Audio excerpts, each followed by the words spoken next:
This is Gradowski of WeAreChange.org here in Fukushima in one of the exclusion zones, totally restricted zone that no one could go to. We're here especially because of a resident who used to live here, a evacuee, and he's visiting this house. I'm joined by renowned journalist Tim Pool of Fusion, and we were here only for a few hours reporting the calamity, the extent, not only of the damage, but of the dangers when it comes to Fukushima. Now, even just coming here, we faced a lot of dangers.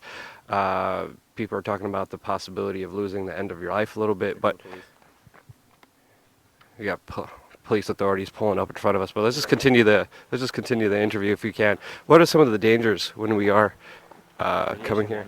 I mean, radiation. That's why we're wearing the suits. So we went to Nakazato-san's house. He's the evacuee who lives here, and normal background radiation, we're told by the people, is that it's supposed to be around 0.23, and what we saw on our reader was 40. So yeah, radiation kills you, and what we were told by the locals here, anybody who wants to have children, we have to wear these special outfits. Yeah, we asked our fixer if she's going to wear these special outfits. She said she's not planning on having any kids.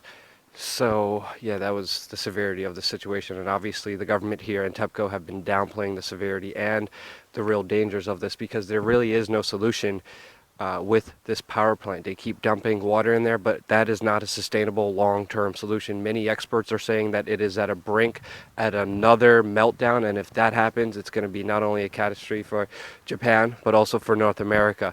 The one thing we're also noticing here is the impossible task of this cleanup. I mean, just coming here with some of the areas that they reopened, we are seeing football fields of radioactive waste everywhere. There's no, and there's still so much of it to clean up. Can you talk about just like what we're seeing here and how big this job really is? So far, what we've learned from the experts and from the locals, they've got these big bags of decontaminate. I don't think decontaminate is the right word.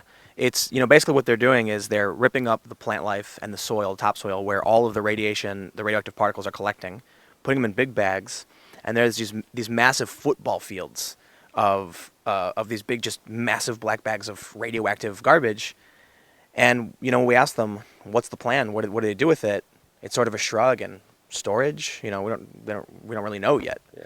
So all of this plant life that's been booming, all of the water, everything's accumulating on the ground, and it's particularly radioactive. And in order to decontaminate the area, they have to strip all that away, put it in bags. But then where do the bags go?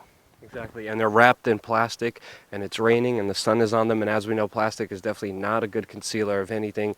And the enormity of it, with it just beginning, is just scary. It's insane because it's everywhere and they don't know what to do with it, and they don't even know what to do with the reactor. So this is just an insane situation that is being downplayed, that is not being talked about. But this could be horrible. It already is. And we're meeting people who are affected by it. We also met Matsumura yesterday. He was amazing. Can you just tell us about Matsumura?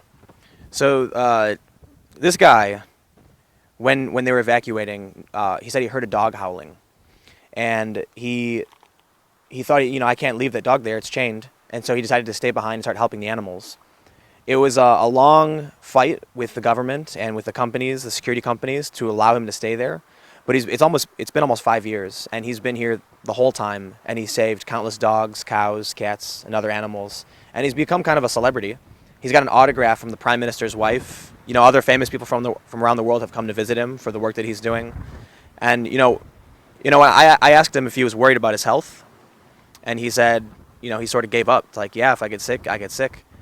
And that kind of sucks, thinking about, but what I like to think is that his risk to his life means that so much more life gets to exist. These animals, they survive too. So he's creating a positive impact on life all around him. Yeah, it was just crazy meeting him because he sacrificed his life for all these other animals when no one else was here. And he knows, he accepted his fate. He's like, yeah, I'm probably going to get leukemia. And it's just like you could just see it. Like you could just pan around here. There's no life. There's nothing here. Everything is totally destroyed, either from the tsunami or from the earthquake. There are no birds, and we're also hearing reports of the evacuees' stories being censored by the media here because the Japanese government is preparing for the 2020 Olympics. They just reopened up their nuclear power plants here as well. and they want to keep a squeaky clean image and get away from all of their wrongdoings and misleadings that have caused tremendous human suffering. Again, I want to thank Tim Pool for setting everything up for me. He's with Fusion. Follow him on his YouTube channel. The annotation is going to be right over here. We're going to have a lot more content coming here your way, professionally made and edited. So subscribe to Real News and Real Independent Media. Thank you again so much for watching.